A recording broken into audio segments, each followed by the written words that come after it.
অনেকেই, অনেক মা চাচিরা শুকনা গোবর দিয়ে রান্না বাড়া করেন, অথবা বিভিন্ন যে খড়ি আছে খড়ির উপরে গোবরের প্রলেপ দিয়া তারপর রান্না বাড়া করেন।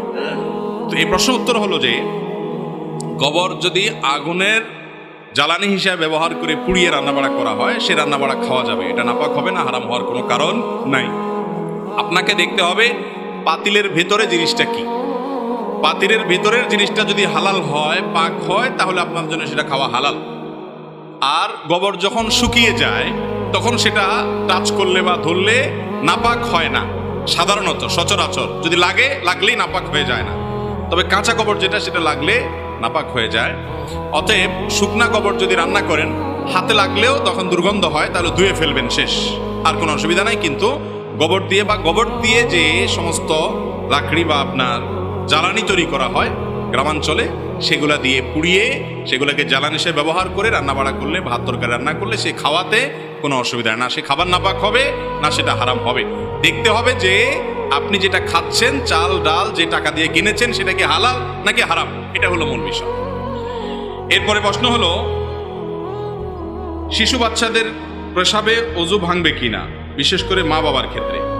মা বাবার জন্য আলাদা কোনো মাসআলা নাই ভাই, ভাঙলে সবার ক্ষেত্রে ভাঙবে, আর না ভাঙলে কারোর ক্ষেত্রেই ভাঙবে না।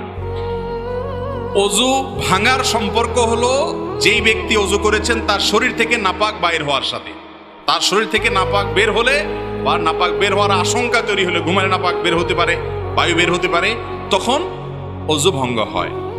বাচ্চার যদি পেশাব হয়, তাহলে মা বাবার তো ওযু যাওয়ার কারণ নাই, তবে সেই পেশাব যদি মা বাবার কাপড়ে লাগে, গায়ে লাগে, তাহলে যেই জায়গায় লাগবে সেই জায়গা নাপাক হবে। কথার কথা, বাচ্চা আপনার কোলে পেশাব করে দিছে, তাহলে ওই কোলে যে কাপড় চোপড়ে লাগছে ওইটুকু ধোবেন। আপনার রানে শরীরে যদি লেগে থাকে সেই জায়গাটা ধুয়ে ফেললে আপনি পাক হয়ে গেছেন। গোসল করতে হবে এমন কোনো কথা নাই, ওযু তো যাবেই না, কারণ ওযু যাবে তো আপনার শরীরে নাপাক হলে। ওযু গেলে তো পিচ্চির গেছে, আপনার যাওয়ার তো কারণ নেই। কথা কি বুঝতে পারছেন? পেশাব বের হয়েছে পিচ্চির, তাহলে মা বাবার ওযু যাবে কি দুঃখী? মা বাবার ওযু যাবে না, তবে তাদের যে জায়গায় পেশাব লেগেছে ওটা নাপাক হবে।